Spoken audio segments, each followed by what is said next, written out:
के हुनते दबा हुआ है। डिस्कशन करना है मुझसे अगर मौजूद हैं तैमूर सलीम झगड़ा साहब। तैमूर सलीम झगड़ा साहब किसी तारुफ के मोहताज नहीं है, पाकिस्तान तहरीक इंसाफ के सीनियर रहनुमा है, यकीनन मुल्क की सियासत को, मईशत को बहुत अच्छी तरह समझते हैं। तैमूर साहब, thank you so very much for your precious time. Taimur साहब, यकीनन हम आज सब अदालतों को हम डिस्कस कर रहे हैं और जो 6 जज थे जिन्होंने खत लिखा था उसमें से एक जज तारिक महमूद जहांगीरी साहब भी हैं जिनके खिलाफ कैंपेन चलाई जा रही है। हमने पहले भी जस्टिस बाबर सत्तार के खिलाफ कैंपेन चलती हुई देखी कि उनके पास जी ग्रीन कार्ड है, वो ग्रीन कार्ड नहीं होना चाहिए। फिर मालूम पड़ा कि जब उनको हायर किया गया था उन्होंने अपना ग्रीन कार्ड डिक्लेयर किया गया था, सब लीगल। तो बेसिकली जिन्होंने खत लिखा था उनको एक एक करके लग रहा है टारगेट किया जा रहा है। कियानी, जस्टिस कियानी साहब को भी टारगेट किया गया था, बाबर सत्तार साहब को भी टारगेट किया गया था। अब बारी आ गई है तारिक महमूद जहांगीरी साहब की। और जिस तरीके से अदलिया का साथ देने के लिए, ऑनरेबल जजेस का साथ देने के लिए वकला बरादरी खड़ी हुई, उन्होंने कहा कि हम साथ खड़े होंगे, ये बर्दाश्त नहीं होगा। अदालत ने कह दिया कि हम पीछे नहीं हटेंगे, छोड़ेंगे नहीं। नोटिस जारी कर दिए सहाफियों को, गरीदा को, पैमरा को, पीटीए को। डू यू थिंक सर कि इस वक्त जो माहौल बन रहा है, क्योंकि एक तरफ मैं देख रहा हूं कि शहीद जुल्फिकार अली भुट्टो रेफरेंस का तहरीरी फैसला आया है और अदालत खुद एतराफ कर रही है कि मार्शल लॉ में अदालतें आईनी काम नहीं कर रही थी, अदालतें आजाद नहीं थी। मुझे तो लग रहा है कि आज भी कुछ मिलते जुलते हालात नजर आ रहे हैं हमें सोसाइटी में। क्या आपको नजर आ रहे हैं सर? जी देखिए, द जज should never be the news, the judgment should be the news. आजकल माजरत के साथ जहां पे जजेस या जजमेंट गलत तरीके से रिगिंग को, पॉलिटिकल विक्टिमाइजेशन को जो है वो सपोर्ट करते हैं, तो माजरत के साथ साथ साथ जजेस भी न्यूज बन जाते हैं। पहली बात। दूसरी बात ये कि आप देखें, आपने बिल्कुल ठीक कहा, जो जस्टिस जहांगीरी के अगेंस्ट कैंपेन चल रही है, क्यों चल रही है?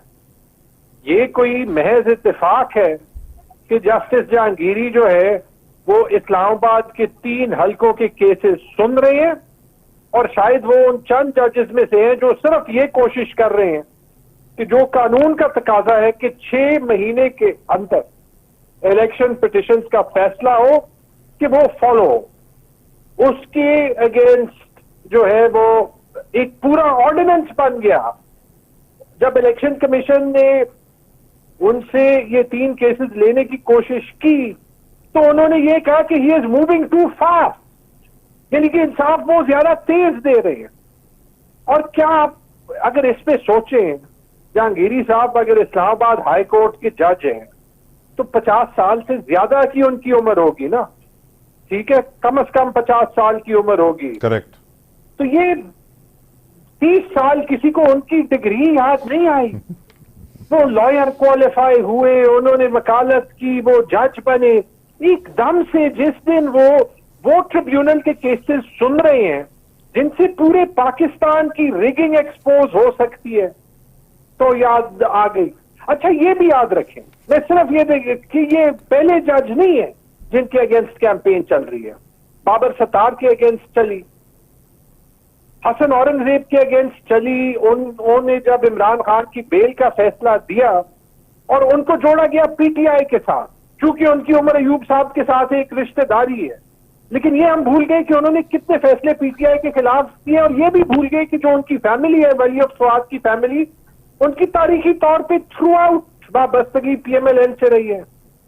पेशावर हाई कोर्ट के चीफ जस्टिस इब्राहिम खान साहब के अगेंस्ट कैंपेनें चलती गई और स्पीयर हेड किसने की? शहबाज शरीफ ने खुद की। क्यों?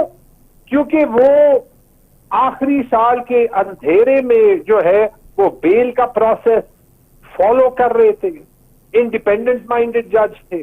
आपने ये भी देखा कि आज इत्तेफाक से जुडिशरी में जो सीनियरिटी प्रिंसिपल के बारे में जो लोग जितना भी बात करते थे, जब लाहौर हाई कोर्ट के एक चीफ जस्टिस ने स्टैंड लिया इंडिपेंडेंस की खातिर, तो बहुत से कमेंटेटर्स ने यह कहा कि उनको एलिवेट किया गया क्योंकि लाहौर हाई कोर्ट का चीफ जस्टिस किसी को इंडिपेंडेंट नहीं चाहिए था।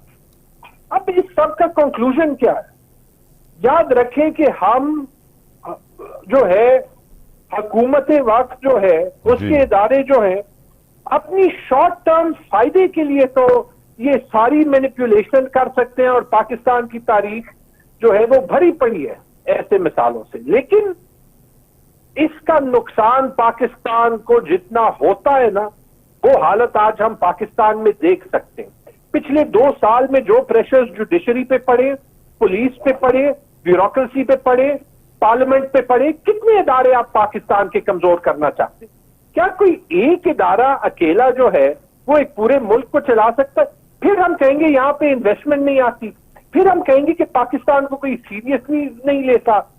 एक किताब है व्हाई नेशंस फेल, उसमें यह लिखा गया है कि आप तारीख में जो भी सक्सेसफुल मुल्क देख लें, आपको एक कॉमन थ्रेड नजर आएगा कि वहां पे जो इदारे हैं, सारे इदारे, ये judiciary, bureaucracy, police, parliament, intelligence, military और सिविल इदारे दोनों, कि वो सब अपना काम करते हैं, वो मजबूत होते हैं और वो अवाम को सर्व करते हैं। यहां तो हाल ये है इस बजट के बाद कि आप और मैं कोई प्रॉपर्टी लें तो हम दें सीवीटी, सिविल या मिलिट्री कोई बाबू जो है वो प्रॉपर्टी ले तो उसको वो टैक्स नहीं देना, हम कुर्बानी दें ताकि जो जो जो पेशावर जो है वो सिविल सर्वेंट है, यानी अवामी नौकर है, वो जो है वो मजे उठाए। मैं यकीनन बजट आपसे डिस्कस करूंगा तैमूर साहब। आई नो कि फाइनेंस आपकी स्पेशलिटीज में से एक है। Let's complete politics first. ये बताइए सर, जी अब तारिक महमूद साहब ने आज ही के दिन जुर्माना भी किया है तारिक फजल चौधरी को, खुर्रम नवाज को 20-30 हजार रुपए, और वजह यह थी कि वो फॉर्म 45, 46, 47 पेश नहीं कर सके। कहा भी है कि मेंबरशिप मुअत्तल हो जाएगी, शोकॉज नोटिस जारी होगा, असेंबली की रुकनियत नहीं रहेगी अगर अगली समात पर अमल नहीं हुआ। क्या आपको लगता है कि सर पीटीआई को ये सीट्स मिल जानी चाहिए और मिल जाएंगी इस केस के बाद? देखिए, ऑनेस्टली 2 चीजें जहन में आती है। पहली चीज तो ये तला कि अगर इंसाफ हो, सिर्फ ये केसेस नहीं, खैबर पख्तूनख्वा में 14 सूबाई सीट्स, 4 नेशनल असेंबली की सीट, पंजाब की सैकड़ों सीट, कराची की सीट्स, क्वेटा की सीट, मुल्तान की सीट, ये सारी आप देख लें, ये सारे 2-2 दिन की मारे, क्योंकि यहां पे तो हर जगह हर सीट पे 2-2 सेट फॉर्म 45 के मौजूद है ना। ठीक है, जब मौजूद है और दोनों पे दस्तखत है, एक बड़ा सिंपल काम जो है वो ये सारी कंट्रोवर्सी खत्म कर सकता है। और हैरत की बात यह है कि इतनी इंस्टीट्यूशनल कंफ्यूजन के बाद इस पे इलेक्शन कमीशन ने खुद एक कदम नहीं लिया, सिर्फ इस सारे काम को ठीक होने से रेजिस्ट किया है। काम क्या है कि अगर कोई जज सिर्फ ये दोनों फॉर्म 45 ले, प्रिजाइडिंग ऑफिसर्स को पोलिंग स्टेशन के बुलाए, उनको कहे कि जी आपके नाम पे 2-2 फॉर्म्स 45 इशू हुए, आप बताएं कि कौन सा ठीक है कौन सा गलत है, आपने 2 कैसे इशू हुए? यानी एक ही चीज हो सकती है ना, क्योंकि मैं इसका इफेक्टी खुद हूं कि या जो मुझे मेरे पोलिंग एजेंट ने फॉर्म दिए वो गलत है, या फिर जो उन्होंने दिए वो ठीक है, बाद में वो फॉर्म्स फज किए गए। मेरी सीट का तो सबको ये भी पता है कि वो फजिंग फेक फॉर्म 45 पे नजर भी आ रही है। लेकिन ये तो एक हियरिंग का काम है। तो एक तो ये बात नजर आती है कि अगर इंसाफ हो, और शायद इसीलिए जजेस पे इतना प्रेशर डाला जा रहा है, तो ये हुकूमत 2 घंटे की जुडिशियल प्रोसेस की मार है, पहली बात।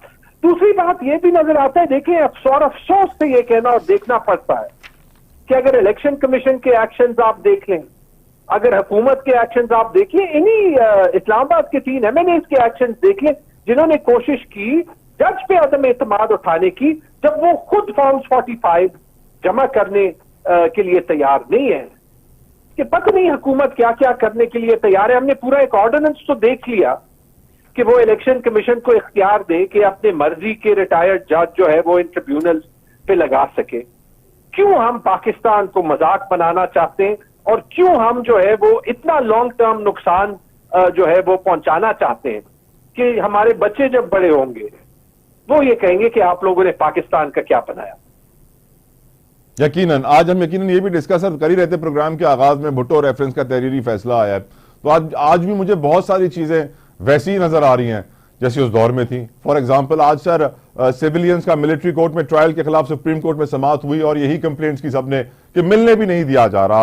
हफीजुल्लाह नियाजी साहब कहते हैं 11 माह हो गए हैं एहसान नियाजी से नहीं मिलने दिया जा रहा। 11 माह का कौन सा जिस्मानी रिमांड कानून में होता है? अगली समाअत सिर्फ 11 जुलाई को होगी, 7 रुकनी बेंच की समाअत कर रहा है। मंदो खेल साहब के बड़े इंटरेस्टिंग रिमार्क्स थे कि ये भी देखना होगा कि जिन्ना हाउस में कायदे आजम कितने दिन रहे। आप इस केस को कैसे देखते हैं और आप क्या रिलेट करते हैं सर, जियाउल हक वाला दौर, आज वाला दौर?